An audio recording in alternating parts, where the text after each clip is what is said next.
Yeah, I was have. thinking about it, and we Yeah, these. yeah, It's like a little. I did. Sometimes you don't want to travel from your desk, you can anywhere in your Good house. morning, Yes, everyone. thank you. And then that way. It is 9 o'clock and it's 9:01, so we're gonna go ahead and get started. It is March 7th, 2023.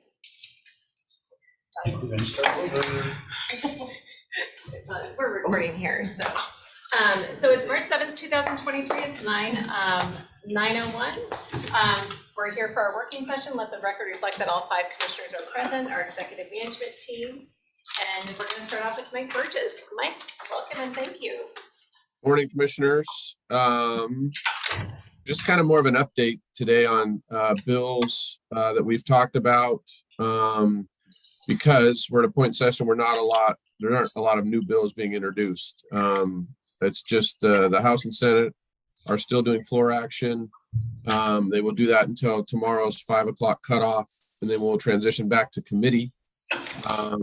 Been a pretty long grind for especially House members. The House is gone after 11 o'clock, probably 4 of the last 6 nights or so, and a couple of those were closer to 1:30 in the morning. They did not work Sunday, but I would anticipate tonight to be another late night in the House. The Senate has gone late-ish till say 9 o'clock a few times. But that's not really abnormal. It always kind of works that way. The House is known to be working later than the Senate does. This list in front of you, again, not a lot of new material here, but just some updates on these bills. This is the 1050, the apprenticeship utilization bill. That bill was amended. It took subcontractors out. So I think it has gotten a little bit better, probably a little more manageable. I still don't think it's a great bill from talking to your staff, but it has gotten a little bit better. It did move out of the House last week. The mobile home community sales, you'll remember this bill, the concern there that the bill would have stopped the county's ability to do what you've done up towards Fairchild. I need to make the adjustment here, but it's actually the House bill that has moved 5198 rather than 1129. But it does include the language that I worked on to get the exemption for the mobile home park program that you've undertaken. So we're in good shape there, but we'll continue to certainly monitor that bill. 1131, this is the recycling bill. Very, very heavily lobbied bill right now. It has not come off the House floor yet. There are a lot of amendments to it, a lot of moving pieces. There's one striking amendment in particular out there that comes from Representative Fye that would pare the bill down considerably and just go to a recycled content bill. It would remove the bottle bill. It would remove the EPR program. A lot of those things would go away and become a much simpler version. I don't know that amendment's going to hang, but given the sponsor of that bill, the sponsor of the striker, I think there's a chance of it. We'll see what happens with that bill today and tomorrow. I know that, again, it's being very, very heavily lobbied. House Bill 1181 is the GMA climate. Yes. Just a second, Commissioner French has a question. Yeah, so Wednesday night at LSC, the number of counties that are opposing that solid waste bill is growing. And even some of those that were neutral before are moving to concerned and or opposed. So I just wanted to give you that background as well. Yeah, thank you. Thank you, Commissioner. There's a lot of energy behind it, but there's not much confidence that it's going to be a good bill. Yeah. And also, Commissioner, you should know that I relayed the comments that we talked about last week. So that has all been sent to the delegation. Some respond to me, some don't. But as I've seen legislators, I have mentioned it to them. Transitioning to 1181, this is the climate change bill, the GMA climate bill. This is the bill we had worked to try to get the capital facilities plan language inserted into the bill. I've talked with both Scott and Jessica about that. Have done some work with some folks from King County on this as well that had an interest. Unfortunately, there's just opposition from the proponents of the bill to make that change. We're still trying, but have not been successful. That bill came off the House floor late, I think either Friday or Saturday night. Well, I guess it would have been Sunday morning at that point. But anyway, so that bill has moved. We'll continue to do those efforts, but just being realistic, that opposition from the proponents is difficult to overcome. 1363, the vehicular pursuit bill, is stuck in House rules right now. There is a large push by local government interests to get that bill moving. I don't think we need to talk much about the politics of that, other than to say it's a big hot issue right now, and there's a lot of pressure on folks to pass it in the House Democrat caucus. The Senate, we've talked about, had a bill that was almost like a study and would have created a model statute. I'm looking to see if it's further down on the list. Oh, it is. But anyway, I'll talk about it now. That bill died. It did not make it out of the Senate Ways and Means Committee. So this bill, 1363, is the only vehicle to deal with the vehicular pursuits. I didn't mean to make a pun there, but anyway. The DNR land issue bill has moved out of the House and is now in Senate Ag Committee, where it needs to be. The behavioral health contracts also came off the House floor this week, and that bill's in good shape. The state broadband map bill also moved off the House floor. So those bills have all moved onto the opposite body, which is what they needed to do. The next one, the 5057 on the next page, is the energy standards bill. It has not yet come off the Senate floor. It does need to do that by tomorrow at 5 o'clock for it to be considered. 5059, the prejudgment interest bill, did not make it out of Ways and Means, still sitting there. I think there's an argument that could be made that it has a fiscal impact, maybe, so it still could be alive if it gets referenced in the budget. I'm skeptical of that, but obviously I want to keep that on the list to flag it. 5258, the condo liability bill. The Senate version did not move, but let me look here. I'm pretty sure. I need to double check and see what the Senate or the House version did. It didn't even get a hearing. 1298, yeah. So at this point, unfortunately, the bill's not likely to move this session. I know there's a desire by some to figure out a way to revive it, but at this point, don't know that it will move. I mentioned that vehicular pursuit bill. That's the study one that didn't move. 5369 is the PCB bill, passed the Senate this past week and is over in the House committee. The competency evaluation bill did move off the Senate floor, but it has been made considerably better as time has gone on and less impactful for the county. It was already, kind of watered down. We had talked about that there was like almost a voluntary aspect to that bill, but it's gotten even more flexible for the counties as it's moved. 5536 is the solution to the Blake bill. This would reinstate some of the criminal penalties associated with drug possession. I think I'm saying that right. But that bill did move off the Senate floor, has moved over to the House. And then last, 5627 is the commissioner salary bill, just monitoring that, and it has moved over to the House. So that's, I meant that to be a recap of some of the bills that we've spent the most time on. This is not every bill that we've talked about. If you have individual questions about bills, I'm happy to answer those. Or if I can't do it right now, I will message you with what's going on with it. Looking towards kind of the next big thing will be budgets, and we won't see budgets until the week of the 23rd is the rumor. I think the next revenue forecast is the 22nd. I need to double check that, but it's that week. And then the budgets are normally released a few days after that last revenue forecast. So the things we talk about between now and then will be pretty redundant, just giving you updates on bills moving and things like that. But just kind of, like I said, more of a recap today than new material.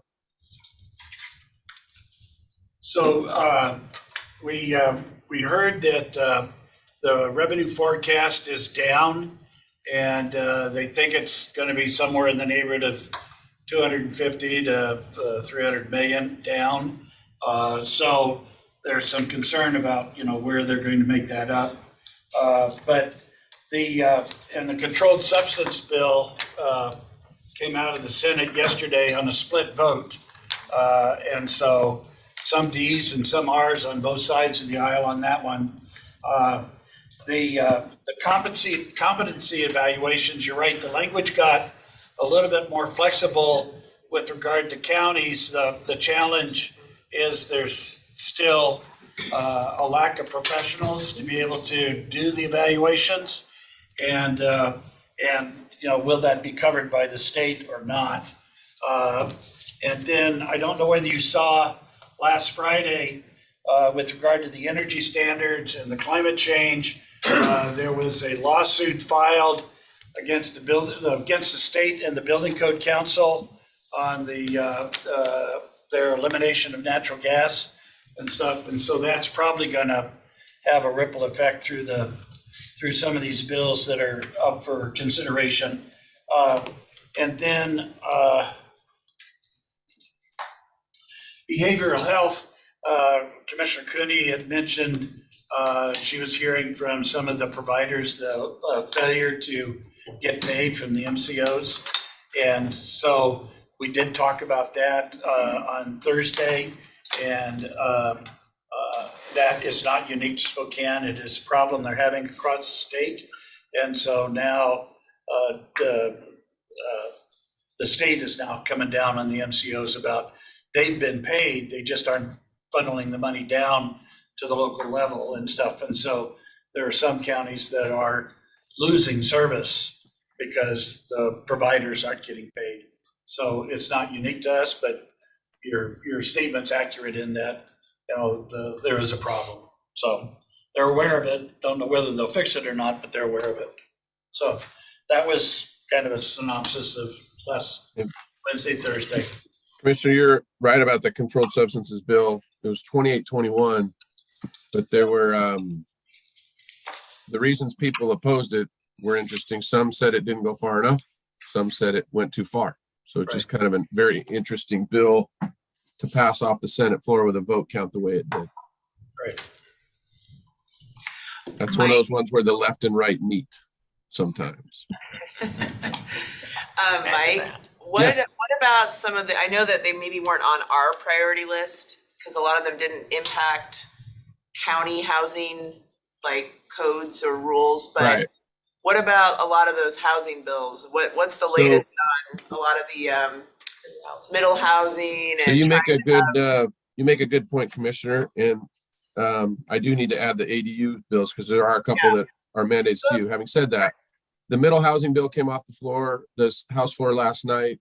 Also kind of an interesting vote on that one. You've got, housing proponents that want more supply for different reasons, but it did come off. But there were efforts to make the counties abide by that bill when the Senate version came out of the Senate committee that did not hang. This was the House bill. So we might see some push by the Senate, but right now that's a city bill. And there are a couple ADU bills, 1337 that put some mandatory requirements on you all to allow them. And then same with 5235. So I'll make a note to put that on the list that I update you all on as we move forward. But those are bills that the statewide associations of both AWC and the counties have both voiced the opposition to those as they've moved through. Because it takes away some of the local control. And maybe Commissioner French, there was a discussion about the condos bill, but what ultimately is making that difficult to move forward? I mean, I know there's been Um, issues for years, but I thought we were getting close this year. You're getting So- close. The attorneys weighed in. Commissioner French did a good job summarizing it in a way that I, Risk, and. I'm sorry. Did I over verbalize that? Commissioner, you have the ability to say things I can't. So there you go. There you go. Mr. Jordan. Mike, on that particular bill, you said there may be an effort to revive it. So what does that look like? How can we assist? So there, there's always talk, you try to get a bill referenced in the budget. But Commissioner, the reason I mentioned that, or if there's other bills out there that you can amend things into, I'm not confident that can happen in this case. But just wanted to give you the sense that people will still effort to try to get this passed, or at least the policy passed. But I'm not sure if there's enough vehicles out there. When I say vehicles, enough bills to do it. And then, if you try to do it in a budget proviso to reference the bill, the bill has to cost money. I don't think there's a way to say it costs general fund money. But people are creative. And so I think they'll try, but I don't remain confident that that would happen. So just to follow up, is it in Ways and Means just awaiting coming out, or where is it Well, specifically? that's where it went. Looking at it. Yeah, it died in Ways and Means. So it did make it out of Ways and Means by the cutoff a few weeks ago. Okay, thank you. Yep.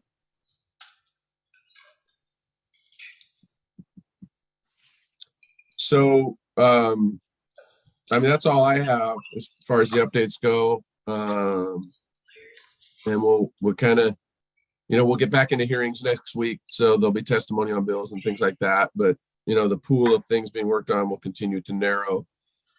Some of these bills I mentioned on that list had not made it out of the House or Senate yet. If they don't, then we'll drop them off and stay focused on what's moving. Mike, did any of our local legislators oppose the condo bill? Commissioners, I'll have to go look at the majority reports after this and email you. Thank you. Because it only, Mike, it actually, oh no, it was voted in committee. Never mind. in the policy committee, Commissioner. It was. Yeah. No, nobody local opposed it. We have some local that were in favor of it in committee. Yeah. Looks like just Haddon is the only local one, and he was for it, but Well, and nobody. then that local- what you just showed there, that being referred without recommendation, Yeah, that's kind of it's not a yes or a no. yeah.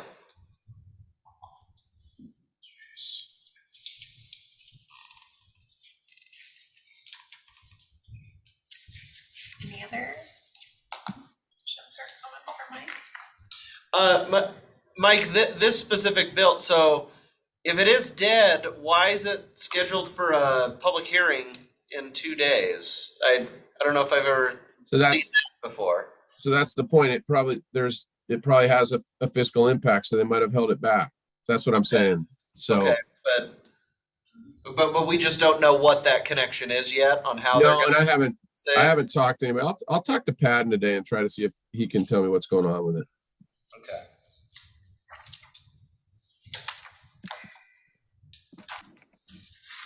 That's a good sign, though. So Mike, so they're still just on the floor until Wednesday of this week? Yeah, Wednesday, and then they'll go back to committee on Thursday, and then same with Friday, but there's really nothing being scheduled on Friday. I think that Olympia's gonna be pretty empty on Friday. Cause it's been a long grind, like I said, especially in the House. They've been going late. They always do late, but maybe not this many nights in a row. Yeah, I heard that they were going late every night too, and Yeah. got Sunday off at least, so. Yeah, I think someone told me for a total of 18 hours, all told. So, yeah, it's been a grind for the House members in particular. I mean, some of that too, I think, is a function of a lot of new members that, though they served, there's new people that were elected to the legislature this last fall. And there were a lot new that were elected 2 years ago that never were here. Everything was done by Zoom for the last 2 years. And so there is still definitely an adjustment period to that. And working with your colleagues face to face is different. And honestly, having the lobbying community face to face makes passage of bills harder, sometimes easier maybe. So I think that's some of what's going on too. I think there's an adjustment to it with a lot of new members. Okay, very good. Well, thank you. One Go ahead, thing, Commissioner Jordan. it sounds like on the condo bill, there's a public hearing. Yes. So it's not dead. So when you talk to Pat and Mike, I'm just hoping that you can update us. And I mean, if we can call offices, we'll do that. Gotcha. So Yeah, I'll let's- talk to him today. I'll talk to him today and figure out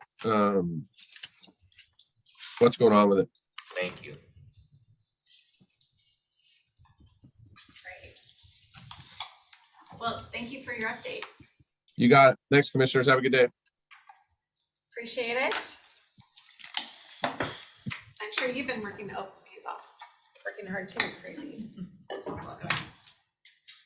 So see, now we're ahead of time on that. It's just hard to determine what the times are, huh, Scott? Pick it up from last week. Exactly. Okay, so next up we have Justin Johnson. I see you, Justin. Thank you for joining us early. Yes. Good morning, Commissioners and Scott. This is a relatively easy update, so I'll be as brief as possible despite all of the documents before you. So every year we're required to complete an annual program for compliance for our entire system, which includes both CARES and our ASO division, to be in compliance with our federal and state funding requirements. Generally, the more strict ones are our Medicaid ones. So that's what we're going over today is training documents that all staff are required to meet those, and then our annual risk reviews, which really look at the program compliance and not other areas. So next slide, please. As part of the annual training compliance, all staff are required to meet the requirements of CMS, includes the trainings for fraud, waste, and abuse, the state false claim statute, and HIPAA and 42 CFR accountability. Those forms have been continuation from the time that we were BHO until now and have been updated to reflect the new statutory requirements. These forms have relatively remained unchanged since last year, except for statutory changes. So we're asking for the board to approve these training documents for all staff. And this includes anybody who is sub-delegated and or engaged with our contracts as well, even within the county, just to ensure everyone is within those guidelines. Next slide.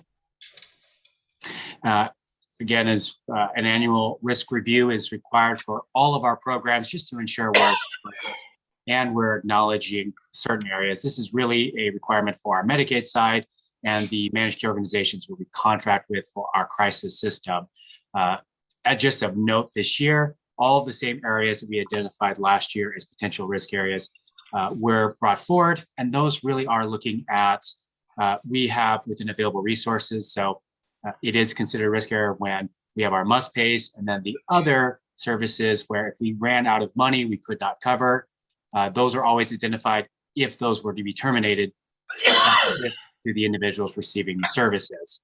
We don't anticipate that's going to happen, but we always identify that. So of note, that was one of the only key areas that we identified. Otherwise, we're looking really great, just as we did last year, and we're in full compliance with our Medicaid contracts. Next slide. Based on that information, I mean, it's a lot to read, but we are in compliance. We are hitting all of our key areas, and we've hit and passed every audit this year, and we're going to be starting a new ones. So for our department, we're looking really good, and nothing else of concern to report. Any questions? Great. Now I just, I know there's a lot to it. So thank you very much. It's always great to get a clean audit. So that's exciting. Yes.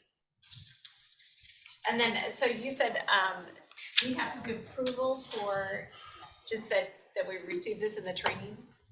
Yes. What we're requesting the board to approve is that you'll approve all of our training documents as they've been submitted, that our risk assessment analysis for the year you recognize and sign off, and then also for our risk plan report for CARES, just assuring that we've identified all areas and we're in compliance.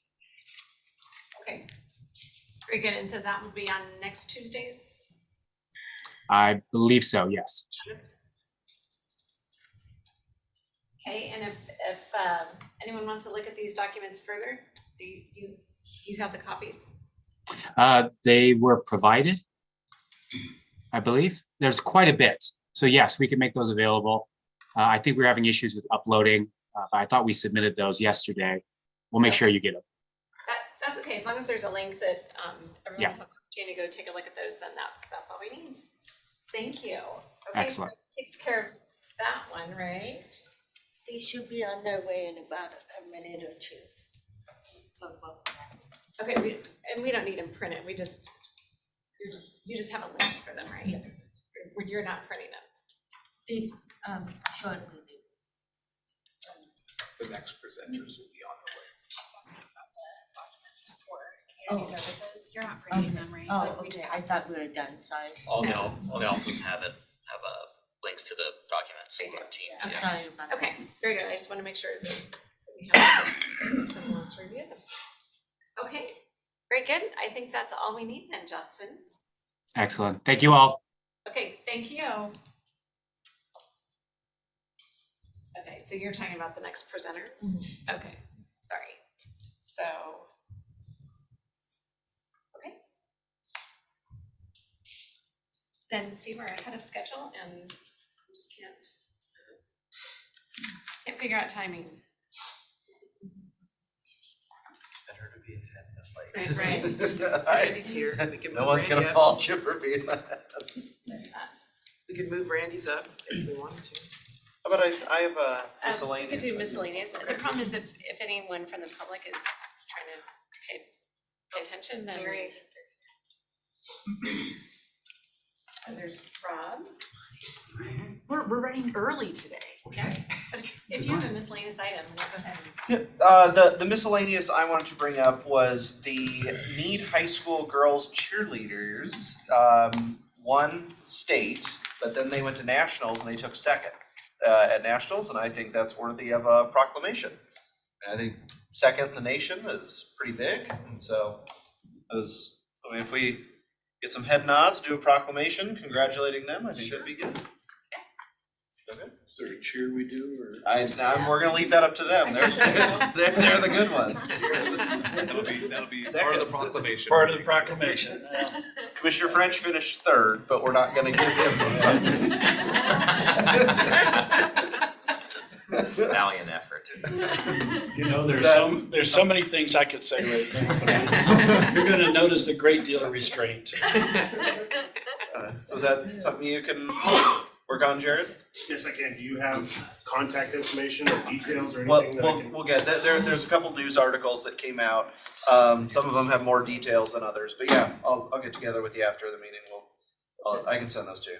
Real briefly on that same topic, Commissioner French was approached last Friday by, actually, I don't even, somebody from Cheney who informed us that the Cheney marching band also won a state championship.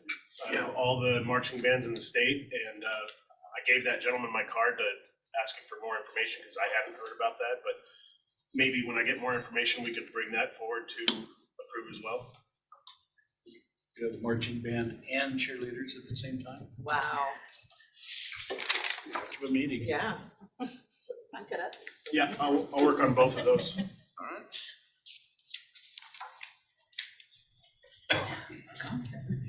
Any other miscellaneous items?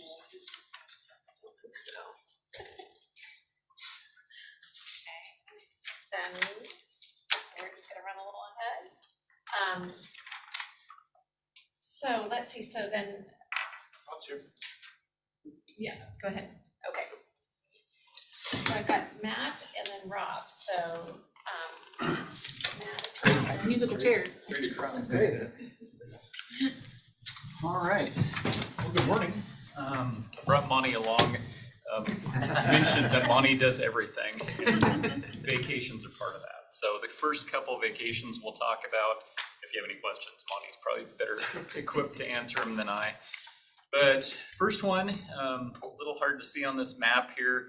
This is in West Spokane, and we have a 1909 neighborhood that got platted. And the folks here that are adjacent would like this right away vacated.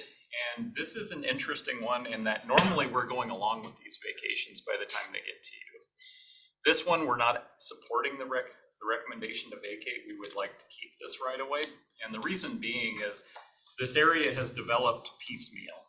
You know, the roads were never built back in 1909. It never got opened up, but the right-of-ways exist. The parcels have been bought by a myriad of people.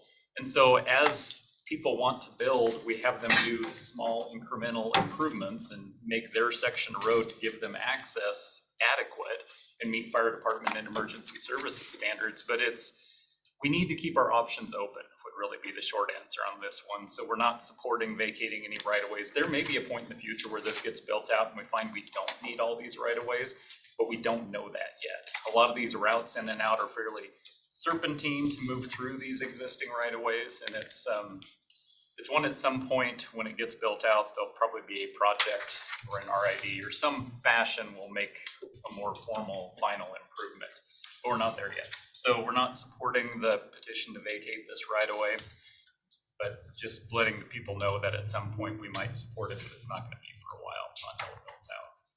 So that one's a little different. The petitioner wants to continue with the process despite hearing that from us, so that is their right to allow it to continue to move forward, and we'll move it all the way through the process. So explain what that means, just so everyone's aware. Essentially, it will come to a public hearing, and you will be asked to make a decision on it. You'll be hearing from us that we don't support vacating it at this point. They're welcome to come and have their 3 minutes and discuss why they think it should be vacated, and then you'll have the ability to make a decision on what you'd like to. Thank you. So that was the first one. The next one is called Ross Creek. Next slide, please, Ron. And you can see on the vicinity map, it is in the very northeast corner of the county. It's off of Blanchard Road, if you're familiar with that. The next one zooms in a little more. Wait, Ron's pretty good at this. Next slide, please, Ron. And so again, you can see Blanchard's running along the south end of that slide there, and then the red line running up is the portion that they're talking about wanting to vacate. A little background on this gentleman has been after us for a while to vacate this. Off the northwest end of the road is a bunch of Inland Empire paper property, and they needed to keep access. So it took some time for them to work out the easement agreement that'll stay in place after the vacation. But the road, the history is in 2020, we gave them limited access for kind of the northern portion. And then he came back again in September 22, and we gave him limited access on the rest of it, everything you're seeing in red basically there. And now that he's formalized those easements and everything's in place, we're ready to help him vacate it. So we're supportive of this motion to vacate that right away. We approve a gate to go in somewhere in this area too? Yeah, the limited access. That was with the gate, okay. Yep, absolutely. Any questions on that one? Okay. All right, next slide, please. So this one, we're giving you and I don't know if Heather Arnold's here. I don't see her. Anyway, I'll give you a quick summary of this project. This is a railroad crossing project. We received about $1 million in safety money called Section 130 money to improve the crossing. As part of that, we're going to be adding the gates, the flashing lights, the guardrail, updated markings, doing kind of an improved crossing. And those grants are awarded based on a number of things, but part of them are any history of injuries or fatalities. And this one had a fatality, unfortunately, in 2015 and does have a history of accidents. So it was a high priority one. Next slide.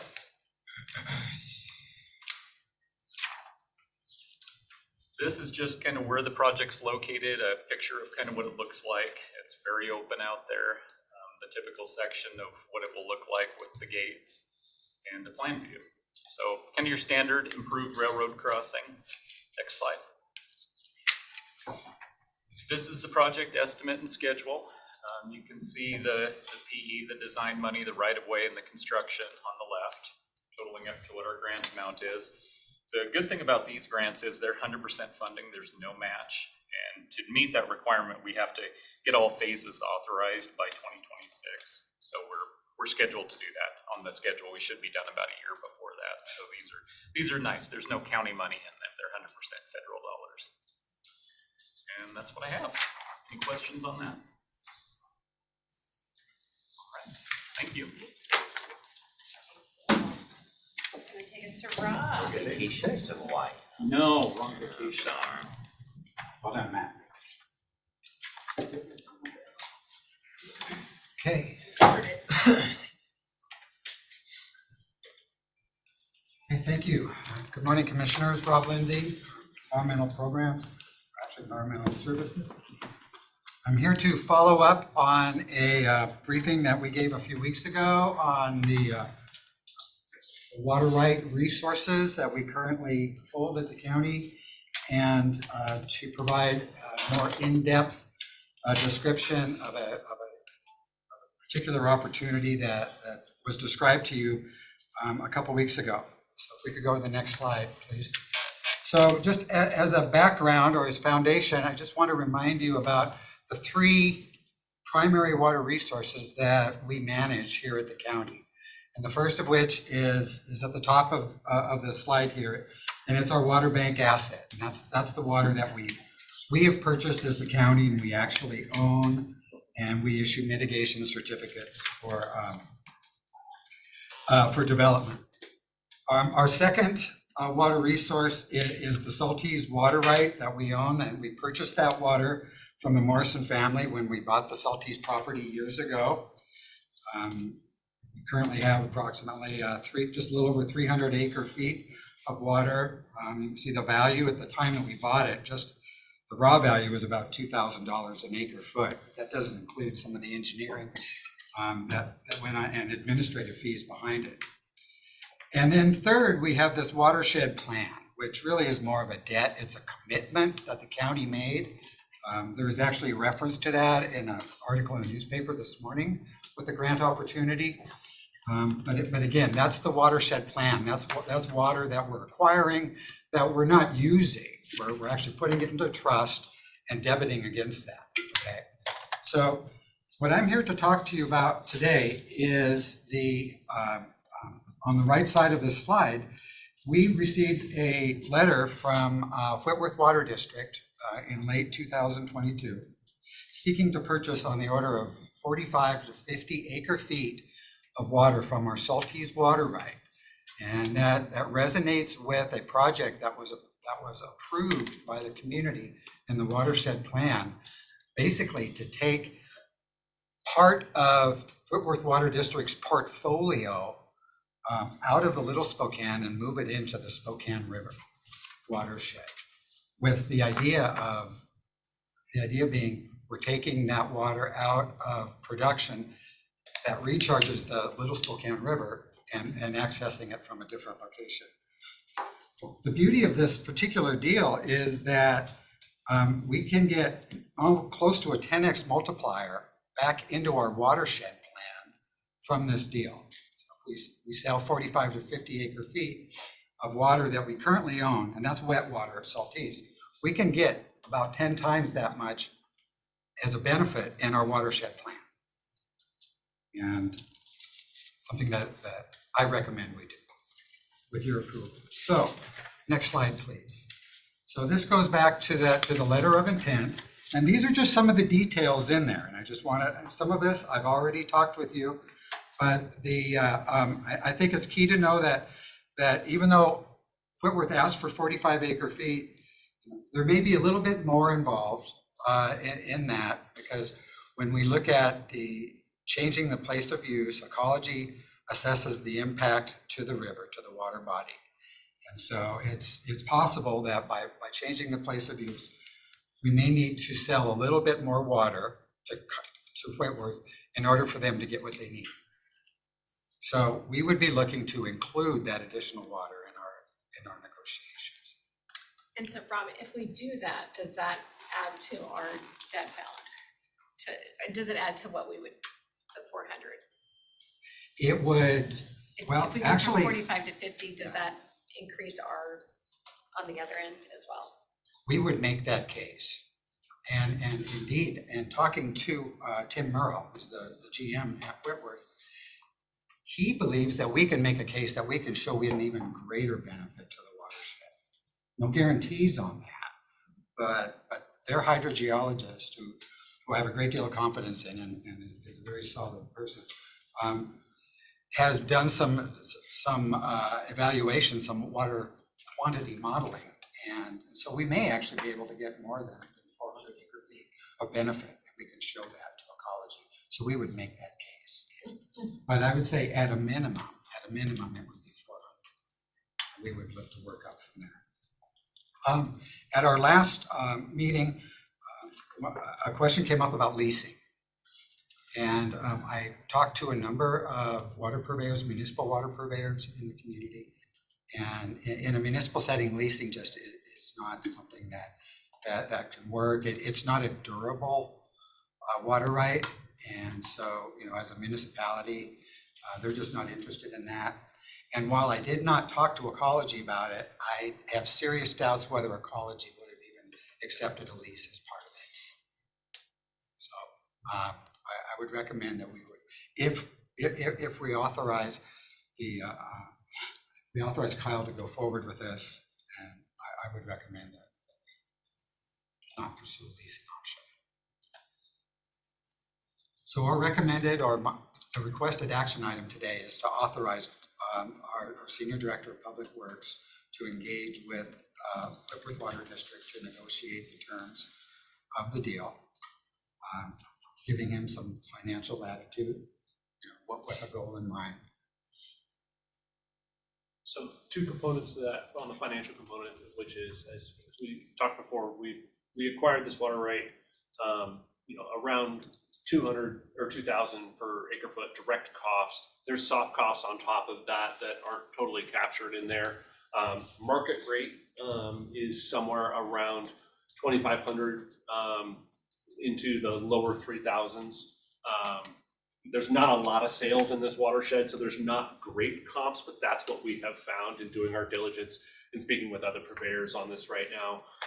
So we think that, they offered 2,500. We think 3,000 an acre foot would be a fair offer and would be, putting us towards a sustainable model as opposed to solely a recovery model, which means that, if we sell water today, we may not be able to buy it for the next opportunity might be several years down the road. So we'd like some incremental increase in that return such that we have funds in the balance for that next acquisition.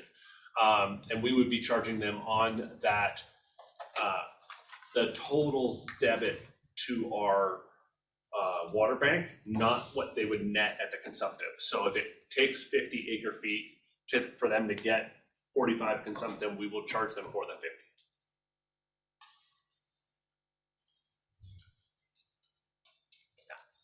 You answered my first question, Kyle, thank you. The second one, that may be more exec session, but I'm just maybe generally your and Rob's thoughts on how this, maybe it's not a question, it's just for your consideration and for the board, is how might this transaction inform on mitigation in Saltese?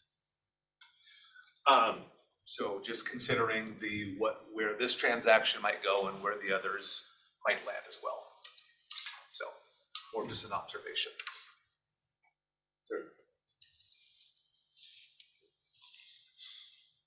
So is that something for executive session? I guess I look to you, Kyle. Do you feel like we've got that consideration already in place with this recommendation?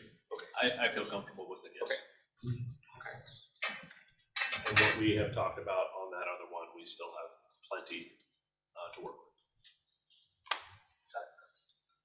Thank you. Are there any other questions? I would just add that in response to the article in the paper this morning, I received a call from an interested seller as I track down, I get a lot of calls about these sorts of things. And so many times I you know, when I check them out a little bit more thoroughly, it doesn't always pan out. But anyway, I was pleased to see that. And I was hoping that would happen. And just one other comment on that, as we talked about that grant and the article today, you know, we have a cost to acquiring those assets up into YRA 55. Fortunately, we're getting some grant funding to do so. This is just a really unique opportunity. I don't think we've really seen one of these show up where we actually get paid for our water right, as we would expect to be, but then it has such a substantial impact on our watershed plan. This is really cool and unique. So we're happy to recommend moving forward on this. I don't sell water. I don't like to sell water. Exactly. So with your permission, I will engage Tim Merle at Whitworth Water District. We'll complete the terms of that letter of intent, and then bring that before the board as an actual resolution, and then move forward with the purchase and sale. What's the rough time frame you're looking at? I'll get that letter back from him this week. So I assume he would be happy to move. He wants to move swiftly because Ecology wants to see progress on this. Do you expect a vote or a resolution next week or the following week? Or? No, I think because the letter of intent is really just us settling on terms. Then we got to go the legal route and draft that purchase and sale agreement. So you have some steps. I think it'll take a few weeks. All right, thank you. Because their board will have to approve it as well. Mhm. So the Whitworth Water Board would have to approve it as well. It's not just us. And Ecology will just be happy that they actually see the documents flowing. Thank you all. Thank you very much. Thank you.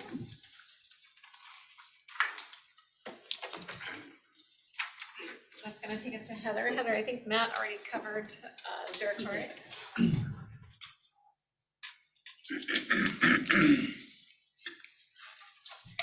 Update on the opioid settlement.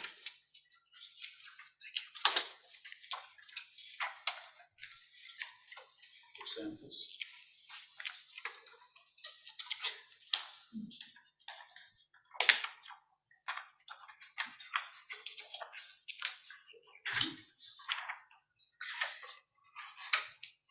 We have 3 items to talk about this morning. The first is the National Opioid Abatement Trust 2 settlement. This is for Mallinckrodt, which actually filed for bankruptcy in 2020. We need to respond by Wednesday. They have allocated $559,038 to Spokane County. The cities will not get anything in this particular allocation. So all that's required at this point is for me to go online and complete our direct deposit information so that that deposit can be made as long as the commissioners wish to accept these funds. The payment is expected to be received at the end of March. And the allocation is the same as all of our other, it has to be spent the same way as all the other funds that we've received to date. Is that a yearly number? No, this is a one-time. And when you say what we've done to date, do we have an outline of how we can spend the funds? We do have an outline. Sorry, as a new person, can you Yes. send that? There is a lot of ways it can be used, but yes, I can send you Because I've read the Washington State. the one Washington MOU. Yes. Yeah. But is that what you're Exactly, referring that to? outlines how the funds Okay. can be used. Okay. Thank you. Any other questions on that one? So on this one, it's just saying that we're willing Yeah, to that accept we're the okay monies. accepting the 220 and that would wrap that one up.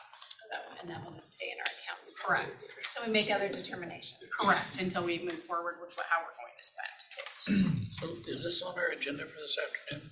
That is not. There's not actually anything to sign. This one I just need to go in and actually fill in we're accepting the amount that they've awarded and filling in the direct deposit information. There's no signature documents. So I guess I'm wondering, does that take a board action then? I believe the board action was already taken when we accepted the settlement. So I think at this point, you're just authorizing Heather to take the necessary steps to receive the money. Okay, so. I think that's accurate. This is continued phasing of the receipt of dollars as these settlements get finalized. So I think, Heather, I don't want to jump ahead on you. Were you going to review kind of the Yeah, to-date the next stuff round. received? So it's just the continuation of different tranches of the funds that are coming in. Dennis, were you expecting that number to come in where it did, the 220,000? Were you expecting higher, lower, or is that No, about this in one we line didn't, with what you this one thought? we weren't necessarily aware of, Okay. the amount, because this one had filed bankruptcy, so we weren't aware of what that amount would come in at. Yeah, because the other potential settlement out there, doesn't it spread the money out over like an 8 or 10 year period or something? Yeah, like some that? of them, the first round that we got was over 17 years. The Okay. next one that we're gonna talk about is spread over 15 years, but that one is actually, will be kind of front-loaded because not all of the payers will pay out the full 15 years, some are only 7.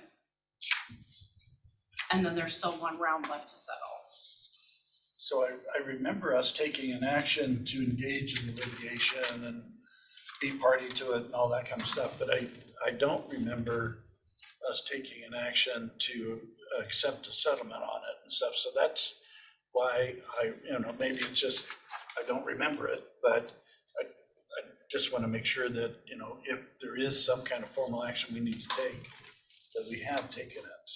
We did, because all the counties had to sign on to, through the state. So they were going to each county had to sign on to it. I don't remember, I think we had to do that by June. Or was that signing on to a lawsuit? See, that's what I No, remember the is- lawsuit was years ago. But then they consolidated. Just a Right. second, Dale. I see Dale's hand up. Good morning. I'm assuming we're talking about the opioid settlements. Is that correct? We did a resolution back last year to enter into the agreement on the One Washington memorandum, which provided for authorization of settlement of the funds with Mr. David Coe at Keller Rohrbach. So it was back like last April or March, I believe we did it. Which was different than signing on to the litigation, was a couple of years ago. Yeah, the litigation was signed on before I even got here, so it's been pending for a long time. Okay, I just wanted to make sure that we just didn't miss it.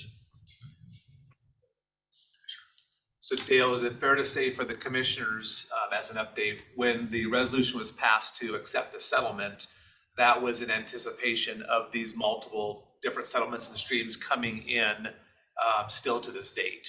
Yes, and it was basically an overall grant of approval of the group of settlements that were anticipated. There's still, I think, 1 or 2 more actions, maybe 3 still pending out there that'll also be coming down the pipe. Okay, thank you.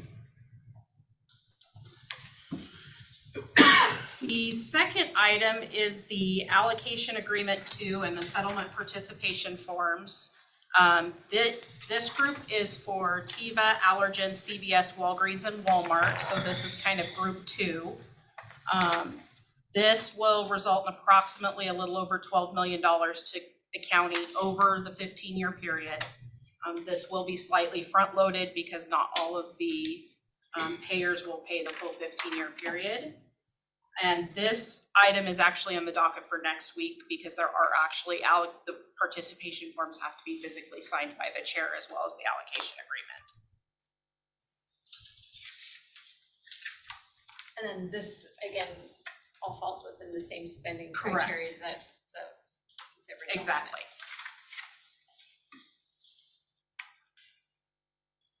And so Chris and I have met with, the city of Spokane was asking to meet on the opioid settlement stuff and determining if we all want to go together or not. Scott was at the first meeting, I wasn't there. I think Chris, you were at both meetings. We're just meetings where we haven't really discussed much. This will be the form that we talked about last meeting. I mean, both Chris's were at the meeting last week. So just know that the city of Spokane Valley is not getting much. I think it's like $5,500 is what they're getting. City of Spokane, they think they're getting like 300,000. Sounds right. And so anyway, so we're still trying to figure out what everyone's even getting, knowing that people want to spend things differently. There's just discussions on, can the opioid abatement council be the one council for everybody can use and use the input there, but everyone keep their allocation of funds for themselves. So there's just lots of discussions that are going on that piece of it. So I just wanted to put that out there. And I wasn't the second one, I was at the first one, and as Commissioner Cutie said, the first one was really just more of a information sharing. What can we learn from you? What can you learn from us? This OAC is a new concept for us. We've not done this before. So we were just trying to draw information anywhere we could. We've learned from WASAC and other places. What do you know on this sort of stuff? And there was not a lot of new information learned in that, but they at least expressed an interest in possibly collaborating together, but it kind of really depends on how the commissioners agree on a process approach. I wasn't the second one, so I don't know if there was any more lessons learned or information shared. Good. There was more information that was shared. This was shared, but there was no more information or other than that. It was just sharing. So, and we all, I think, know that we all want to have control over how we spend those funds. I would say, sorry, Commissioner. I'm sorry, go ahead. I would say, from an attorney side, both the attorneys had some pretty good understanding of the funds and the settlement. I'll tip the hat to Heather, and she's been working with Jeff and Justin. I think we had a better grasp of kind of how things need to be formed, how money could be spent, what a process might look like for the board to consider. So I just wanted to give some acknowledgement to her, and I think that's something that she's got to be able to talk to you about today. And Kat was at the meeting as well. Yes, and Kat too. Working hard on this as well. Commissioner French. So with all the different sources of funds that are coming with regard to opioid treatment, what do you think the gross amount is that will come to the county? I mean, I'm kind of trying to piecemeal stuff together. I'm coming in around $1.5 million annually for about 12 to 15 years. That's about right. Is that about right? Yeah. So if we parcel that out, we become less effective. Or if we keep it and have one collaborative effort to try and deal with treatment, it seems to me that we'll be more effective in terms of delivering services. Is that a fair statement or not? Or is there something that I'm missing about this effort that I need to be educated about? I think that's probably a fair statement. That was pretty much everybody's opinion from the meeting with the city and the valley, was that by pooling our money, we would get a better bang for our buck, so to speak. However, the problem with that is the only way to truly do that is for each governmental entity to give all of their funds to the OAC and let the OAC decide how those funds are spent. And I don't think anybody at the table agreed that any of the governmental entities were going to give up those funds and give the control to the OAC, because once you make that decision, you cannot undo that decision. So maybe this is too obvious, but isn't that what this 90-day study is all about with regard to homelessness, is pooling all the money together and seeing if we can do it more effectively? And if we can't do it around homelessness, or we can't do it around this, what makes us think we can do it around homelessness? I mean, I'm just asking the question. I'm not, that wasn't meant to be politically charged, but it just seems to be, my God, if we can't grab the low-hanging fruit, how are we going to go after the big dollars? Well, so homelessness, a lot of those dollars are specific as to, very targeted as to how you can spend them. Yeah.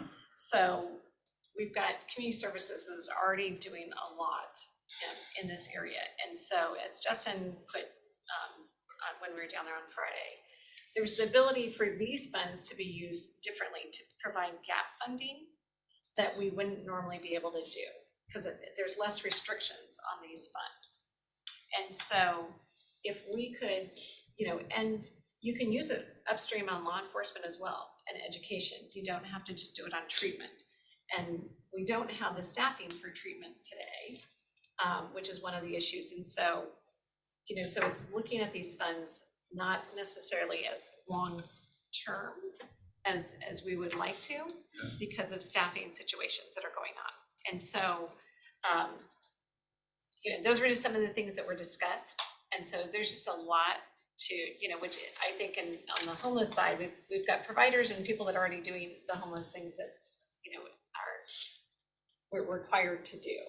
This is different, allows us some new and different opportunities. So of using it, if we choose to, for those gap fundings instead of just putting it into the system we already have. So I guess my question, let me try and rephrase it. If I take it up to 50,000 foot look coming down, we want to create a program, a regional program to address homelessness, which means that we're going to pool resources together to address the problem. I mean, a very fundamental way that kind of describes what we're trying to do. And here we're taking opioid money, 50,000 foot look, develop a program to address the problem. And if we're not able to come together on $1.5 million on an annual basis, and for homelessness, we're probably talking, what, $10-15 million annually, maybe more than that. How are we going to navigate coming together on that much money when we can't come together on this? And so I don't have I'm trying to ask a question about what is it that's stopping us from coming together on this? And will that help us with regard to the homelessness conversation? Because if we can find a way to come together on this, does that create a pathway forward for us to come together on the bigger issue? But if we can't come together on $1.5 million, how are we ever going to come together on 15 million? And so I just posed the question. That's all I'm doing. So, do you want to go before Kat or?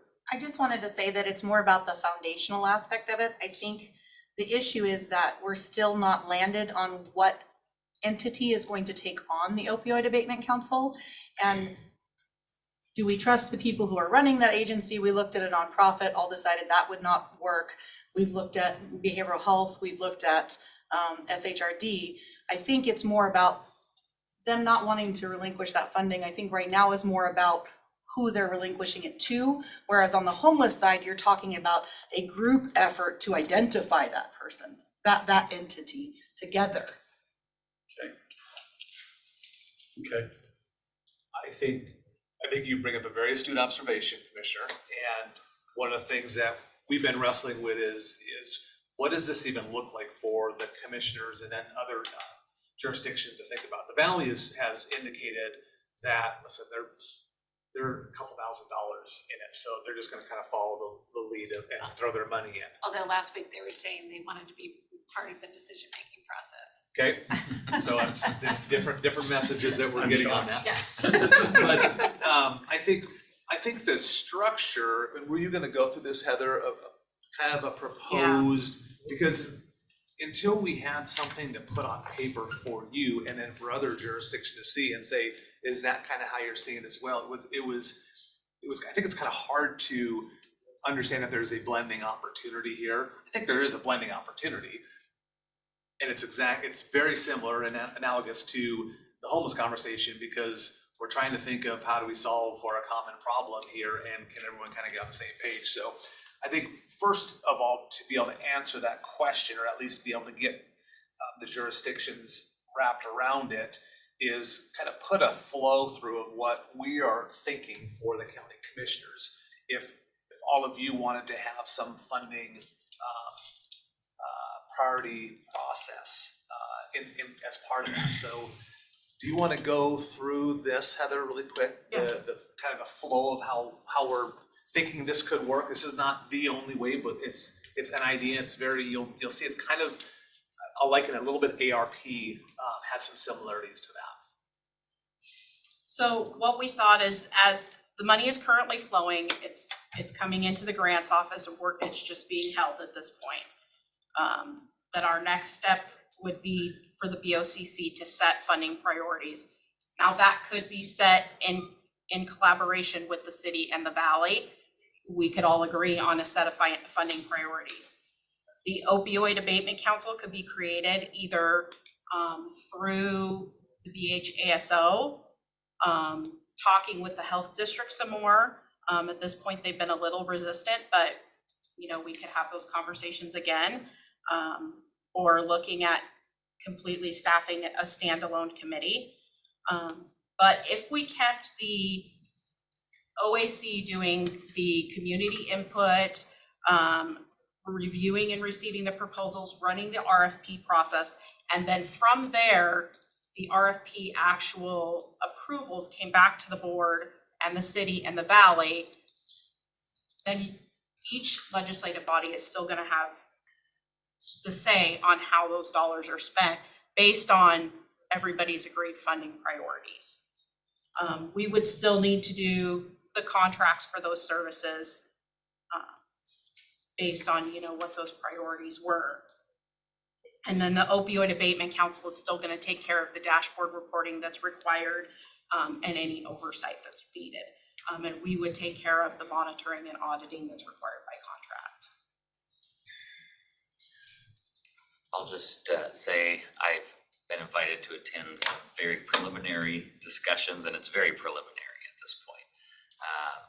And it sounded like there was the beginnings of possible agreement on at least some level of coordination, right, around having a shared OAC, Opiate Abatement Council, potentially having some, input from various jurisdictions on who the members of that are.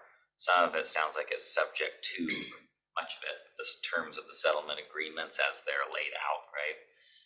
As to who those members are. They're supposed to have some kind of relevant professional experience, but it sounds like there may be a desire for elected officials to have their say as well about what the priorities are. So those are the challenges I see for it moving forward, but it's in early stages. So to say, I think it's too soon to say we can't agree on a regional collaboration at some level on it because it's early. I was just gonna, so who came up with this document, and these steps? Your team did. So we came up with this? Yes, we Okay. can. This is a Jeff, recommended. myself, Yep. Scott. Brainstormed Okay. around what we understood of the flow of dollars. Okay. And how it needed to be prioritized, and we made presumptions that if you look at this, if the county was the only one who was receiving these dollars, look at it through that lens. We made some assumptions that the commissioners would probably want to set priorities, similar to ARP. And then those priorities go to a group. We had an RFP evaluation committee. We have an opioid abatement council. They reviewed RFP, they put RFPs out, they reviewed them, they gave recommendations back. They then came back to the board. You all decided, yep, let's fund those. They matched the resolution that passed on the priorities, and then they went off to grants to contract those with them. So we envisioned a similar flow. We haven't identified the Opioid Abatement Council. Some of the things we talked about, as Kat mentioned, is we could use a couple different existing kind of boards or committees set up, but we want to be thoughtful around if we use, let's say we use our Behavioral Health Advisory Board. There's a lot of providers on that, and providers that may have an interest in delivering this service. And then you have a situation where many of them get conflicted out through the RFP process. They can't evaluate the RFP because they want to bid on it. So while they're subject matter experts in it, there might be this complication with it. So that we haven't really figured out the who is the opioid abatement council, but we've just kind of put a general, knowing it has to be done and they have some responsibilities. The OAC is required under the settlement agreement, and they have some responsibilities that have to be followed. How much we use them, I think, we have some latitude on it. So is the requirement of having an OAC a more kind of recent thing that has come to be? Because I remember us having some conversations early on that essentially we had two options. You know, having an OAC, is sort of that community involvement, or handling and spending these dollars sort of in-house, you know, us directing them. So is the requirement for an OAC a new revelation in this? Because I was pretty sure we had. I don't know that it's a new requirement. The only actual use, there has to be an OAC, but the only thing they're required to do is do the oversight and dashboard reporting. That's the only thing we're required to use them for. Okay. Our idea was that we would want to use them for the community input, the review of the proposals, the RFP process, because the Opioid Abatement Council is the only group that can get administrative cost. The county cannot take any administrative costs. So if we have them do that piece, that's taking some of the administrative burden off of our staff here that we cannot recoup any costs for. Okay. I think it's fair to say we've learned more as this went through. I don't think we had a really good understanding when it first came out. And as the team has been on webinars and other things, are learning more about the role and requirement of the OAC. So it's evolved a bit. So when you talk about setting priorities, isn't the intent of the funding to address treatment for those people that have suffered from an opiate addiction? No, Or is it Prevention. different than that? Bigger than that. Bigger There's like than that? 4 categories at least that you can spend the Yes. money in, 4 to 5. Education, prevention, criminal justice. It's very flexible. Treatment, So that's why you really recovery. have to kind of focus in on like, well, what is it that you really want to focus in on? Just like with when George came to us and talked about the homeless dollars. There's different ways you can spend homeless dollars. Yeah. Prevention, you know, shelter housing, permanent housing. I mean, there's a lot. And so you just have to look at your data. But I think you make a good point that we're entering into this 90-day period. Maybe we should be talking about both of these things because there's a lot of relationship between our homeless challenges and There's a lot of overlap. yeah. Well, and I was just thinking, I mean, you know, we've got Substance the use. stabilization facility that's doing great work. And But that's, you have to have law enforcement interaction to get there, so. yeah, but where I was going with this is that, is there anything we could, because one of the challenges that I hear is that we don't have enough beds, we need more beds, or we need more treatment facilities. Is there something we could do with these dollars that would supplement what we were trying to do with the stabilization facility, or at least having programmed through Frontier Behavior, who seems to be doing a good job at addressing these issues? I don't know.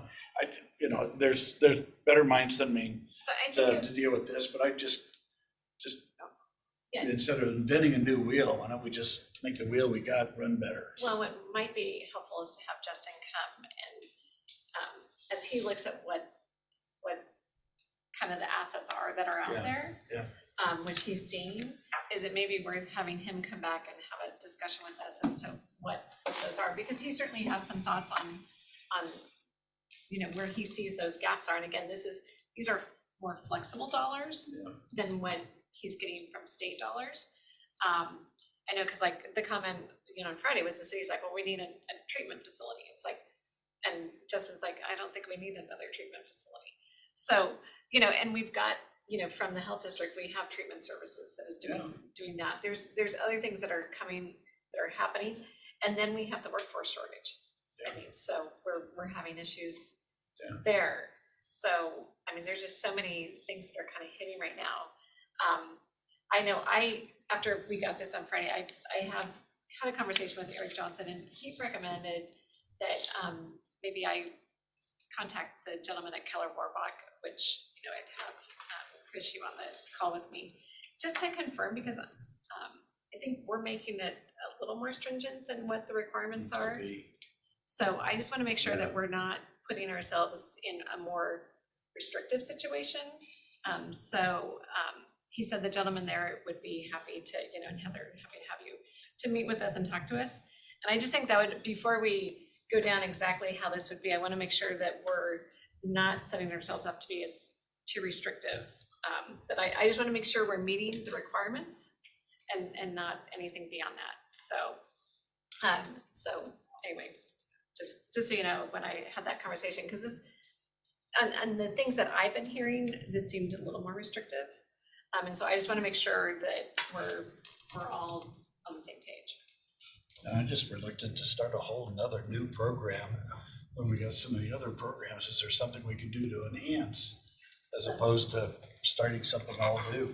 Yeah, and there's, I think it's worth having a discussion again with the health district. Remember, the health district didn't want to take it on. Yeah.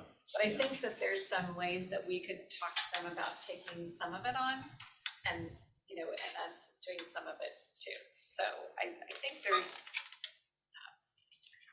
there's some things, but I think I want to have the conversation with Keller Warbach, to the gentleman, the attorney there, who's been dealing with it from the state.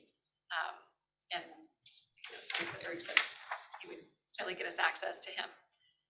To do that, to then go, okay, then what do we really need to do, and who's already doing it? Because there's, and which I just learned last week from somebody else, an opioid task force that is actually at the health district that's been going on for a while. And so why couldn't they be the ones helping us, with that? And the health district is the one who does a dashboard better than anybody else in their data department. So I think there's some synergy that we have a lot more information that we need to figure out and talk through as we're just all trying to figure out what this looks like and what this means. Couple things, I agree, simplicity is best, and we were trying to take that approach. This is a model, it's not the model. As Heather mentioned earlier, you could set up your OAC, give the dollar to them, let them go off and running with it. Where that wants to be set up, what that group looks like. There's a couple different variations that we could use in here as well. So this one really is more of a, how much does the board want to have involvement on the prioritization process on the front end of this. So just it's some stuff to noodle around. It wasn't, we're ready to roll with this by any means. It's just, this is what we've been kind of gathering in terms of what our knowledge is on it. And Justin has done some high level review of what he thought some good program uses would be of it. Yeah, I mean, we're lucky to have Justin's expertise. I'm hoping we can, because I mean, he's probably seen where, like you're saying, Commissioner Keeney, that there's been opportunities, but we haven't been able to do certain programs because they're not funded.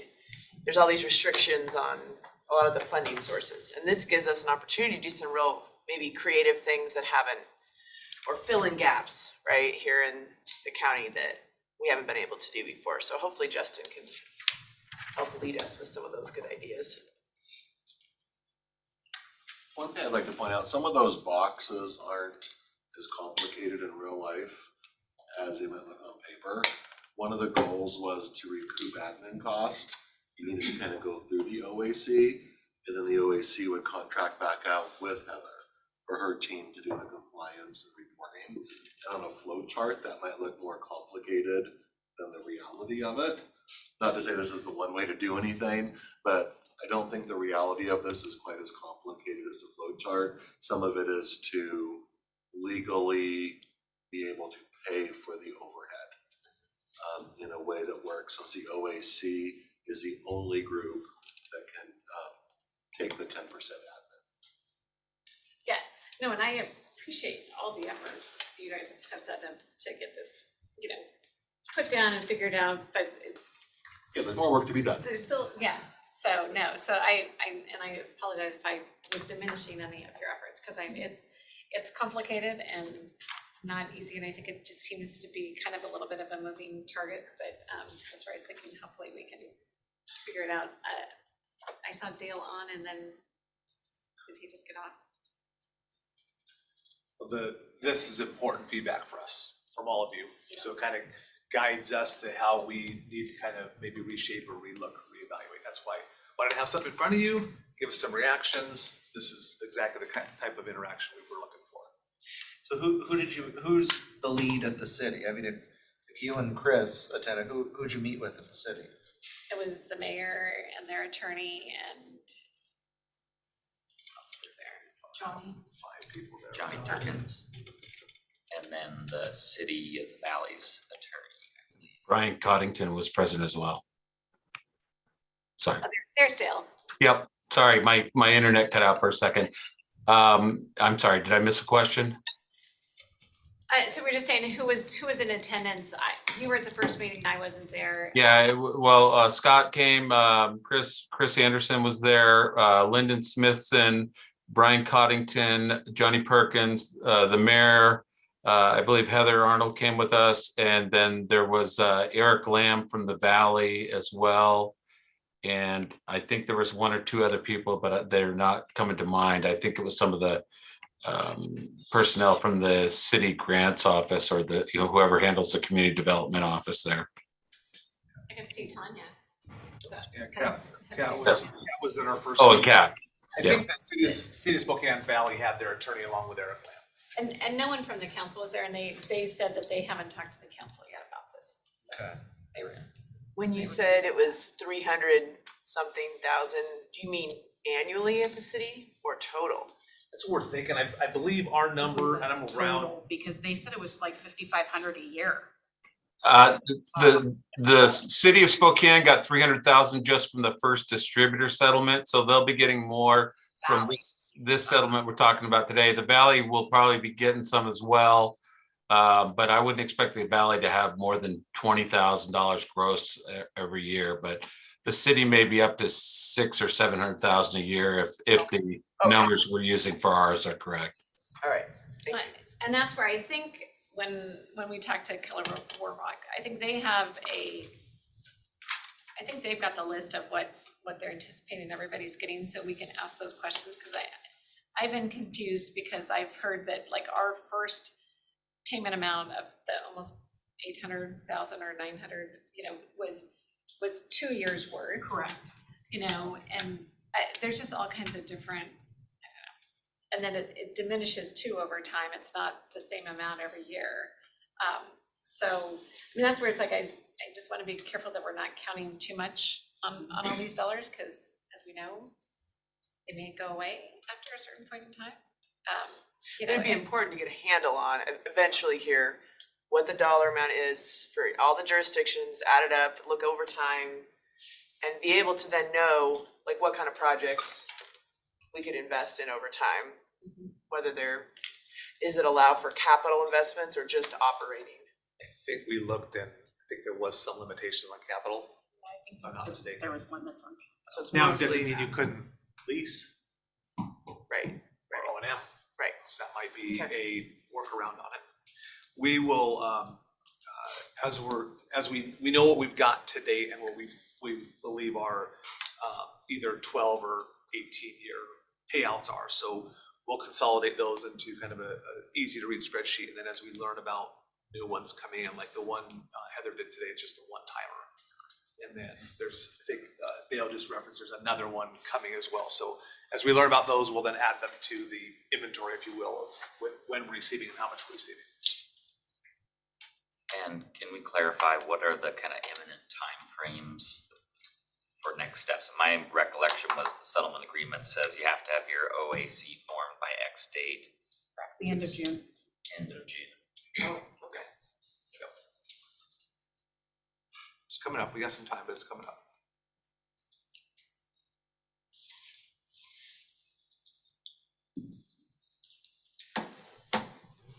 Okay. Anything else on that topic? I'll just say I'm happy to continue participating in meetings and putting some time into studying it and being helpful if that's acceptable to the group, so.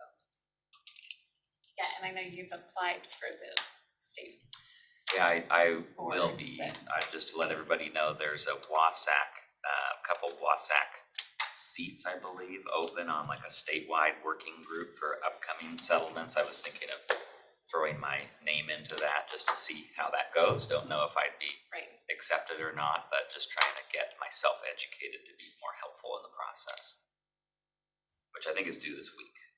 So I think it's due by maybe you can write me a letter of recommendation, Commissioner French. If you bring back samples. Thank you. Okay. So that will take us to Randy.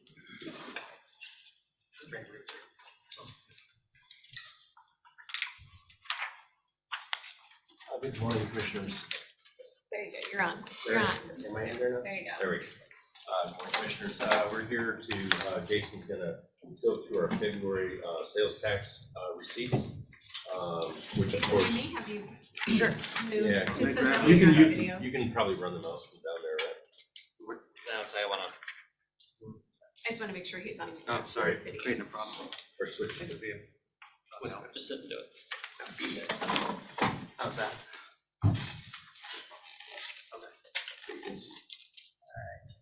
Everybody wants to see this.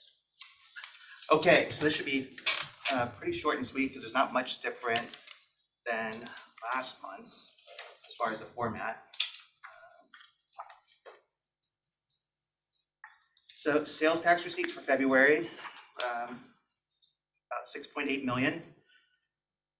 It's a slightly under what we budgeted, but it's also still much higher than it was last year. It's actually our third highest sales tax we've ever collected. And February sales tax receipts are based on December sales. So it shows a 4.5% year-over-year increase of about 300 grand. Year to date, we're at about 13 million, which is about 2.6% over where we were at this point last year, for about 327,000. Like I said, so we're slightly under budget, but nothing concerning. So when we did the budget for this year, our jump off point was 75.5 million, and we planned a 3.9% increase. We ended from a financial statement standpoint at 76.3 million for 2022. So our jump off point going into this year is a little bit higher, but our rates running a little lower. So right now, we're still looking like we will meet budget, but we are watching this one. Any anomalies in where the distribution is with regard to the sales tax? We'll go through that at the end here, but we are seeing slowdowns in certain sectors. There was an article in the paper this weekend about retail nationwide, and we are starting to see some of that in the numbers that you'll see coming here also. Thank you. This slide, same as last month, it just gives you a link to all the different RCWs if anybody is interested in finding out more about them. Okay. Here's our regular sales tax numbers. This is the 1% that we get off the sales tax. So February was about 4.1 million. Criminal justice, again, that is about 520,000, 10%, and what that is, that's the 1%, excuse me, 0.1%. We get 10% of that off the top, and the remaining 90% is split between all the jurisdictions. Juvenile jail, about 1.4 million, and again, that's 0.1% for the sales tax. And public safety, also 0.1% for sales tax, and we get 60% of that. The other 40% is allocated between all the other jurisdictions.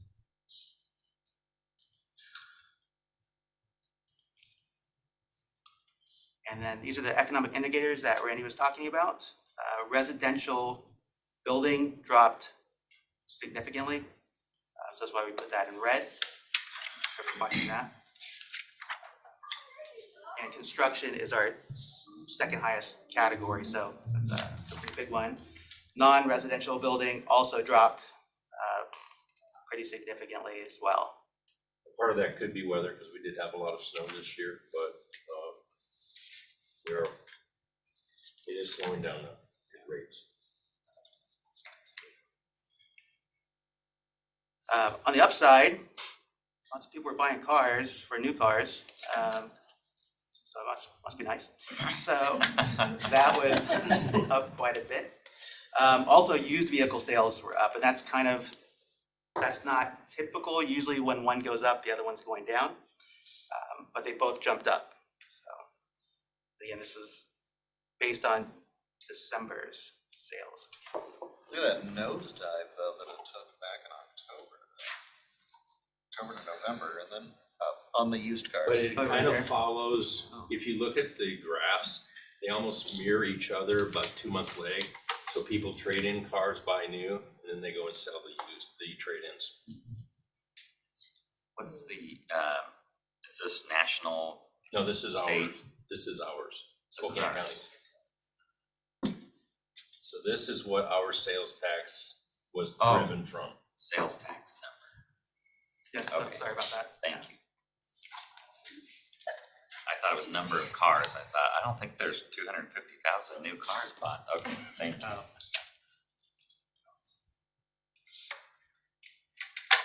right. Another indicator, auto repairs and maintenance, that also went up a little bit over the last month, watching that one.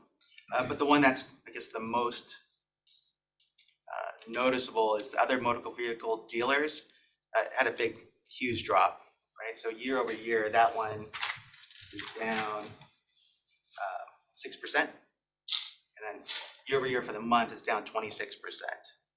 So that's a pretty, and that's, since that's a lot of discretionary income, that's a pretty good indicator of, what people are willing to spend on.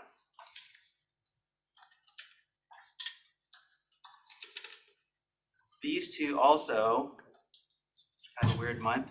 Usually when full service restaurants makes a jump up, the limited service restaurants won't usually have the same jump. This one, year over year, full service restaurants were about the same, but limited service restaurants, things like Qdoba, stuff like that, made a huge jump. This is for December. So people still went out to eat, drink, but they did it at the less expensive places. And then accommodation and food services for drinking establishments. December, people turned it up and it went out a little bit, so that's good for sales tax. And they're still willing to spend the money drinking at home. So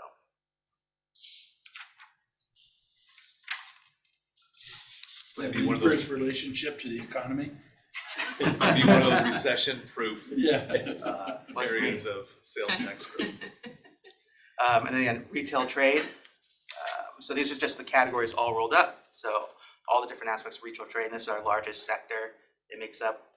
And that one there is kind of mirroring what was reported in the spokesman on Saturday. So. Right. And that's about 43% of our revenue. Another thing too with the retail trade that they were saying is as it slows, Spokane County is not as impacted by it because as people are looking for bargains, their shopping is usually driven to online. And that is what has helped us the past couple of years, whereas like the city of Spokane kind of took a little bit of a dump. We did pretty well, obviously, for the past couple of years. Construction for 2022, you see it's dropped off a little bit. That is about 21% of our revenue. And accommodation, food services, up a little bit. And again, a lot of that has to do with inflation, right? Inflation rates are high, so things cost more, so there's more sales tax that we're generating. Can I ask a question? What is that construction number? What's the unit there on that chart?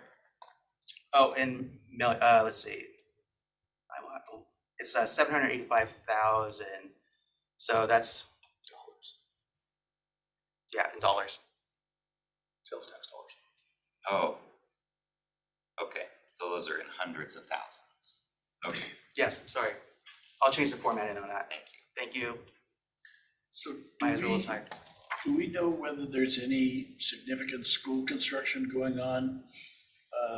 Now, I know the school out of Liberty Lake is done, and Yeah, they're kind of, I don't know of any other big school projects, so I mean, that's usually a good uptick, and, you know, the state's not talking about putting a lot of construction dollars out in the market this year, so.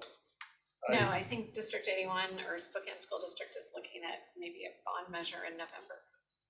Riverside School District just broke ground on a renovation for the high school. Other than that, I can't think of anything. Nothing significant. You got the Yeah. downtown stadium, which is part of the school district Yeah, so. construction. So between the stadium and that's really it, as opposed to a more robust construction season for schools, so that's gonna, okay. The school district, Spokane School District did a lot of theirs already. Yeah, the last middle school is the one up on the one up on the south side is the last one, right? Yeah. To be completed. And Central Valley, They're all done. They're all in our neighborhood. yeah. Yeah, so we're not gonna see an uptick from schools. I think that's the warning, we're on slide 5 on the non-residential building Yeah, construction, it really is dropping off. right. Still level with previous years, but as Randy likes to remind us often, this is a rear view mirror look. It's 2 months in arrears. So it's what month you're seeing is correct. It's the We actual. collected them in February, but it's a 2-month rear view mirror look at this. So the only sizable projects we have are the stadium and the airport, And the North South Corridor. if they fund that.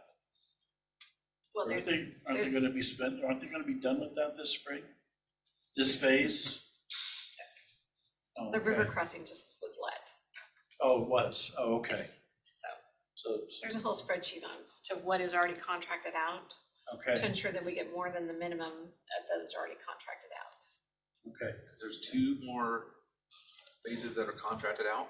So, Yeah, I so there's noticed a new one that just was contracted. It's the river crossing. River crossing, They're starting on that right now.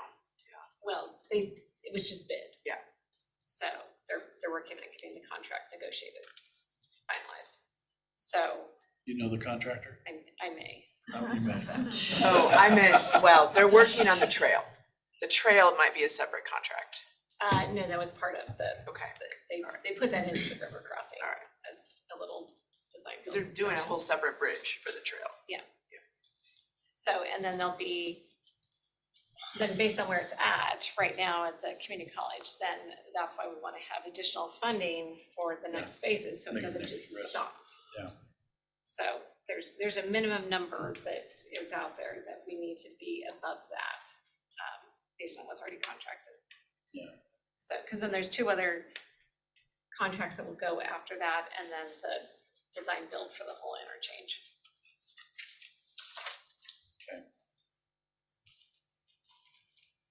And that's it, unless you guys, if there's anything, any other indicators that you guys are interested in that you want included in future reports, we just let me, or let Randy know.